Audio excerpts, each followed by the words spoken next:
আসসালামু আলাইকুম গাইজ, আজকে আমরা গোপালগঞ্জ এমন একটা ফুচকার দোকানে ভিজিট করেছিলাম যেখানে খাবারের মান ছিল 100তে 100। আর তাছাড়া এদের হাতের জাদুতে বানানো ফুচকা সত্যি অসাধারণ। এবার আসি, লোকেশনটা হলো গোপালগঞ্জ ক্রিকেট স্টেডিয়ামের নিচে, একদম কর্নারে আসলে পেয়ে যাবেন এই দোকানটা। আমার সাথে বরাবরের মতো রয়েছে সালমান, সোহাগ আর ফয়সাল। তো আমরা এখানে আসার পরে ফুচকা অর্ডার দেই, কারণ এদের ফুচকাটা নাকি অনেক ভালো। তো ফুচকা চলে আসার পরে আমি আমার মতো করে টক ফুচকায় পরিমাণ মতো নিচ্ছিলাম। এদের টকটা আসলে অনেক চমৎকার, আমি আগে ট্রাই করে দেখেছি। আর ফুচকাতে টকটা দেওয়ার পরে আমি যখন ফুচকা মুখে দিলাম, সত্যি সেটা ছিল অসাধারণ অনুভূতি। আমি বলে বোঝাতে পারবো না, আপনারা যদি আসেন তাহলে বুঝবেন।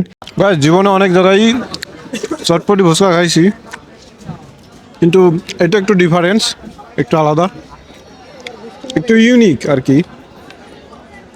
তো খুবই চমৎকার।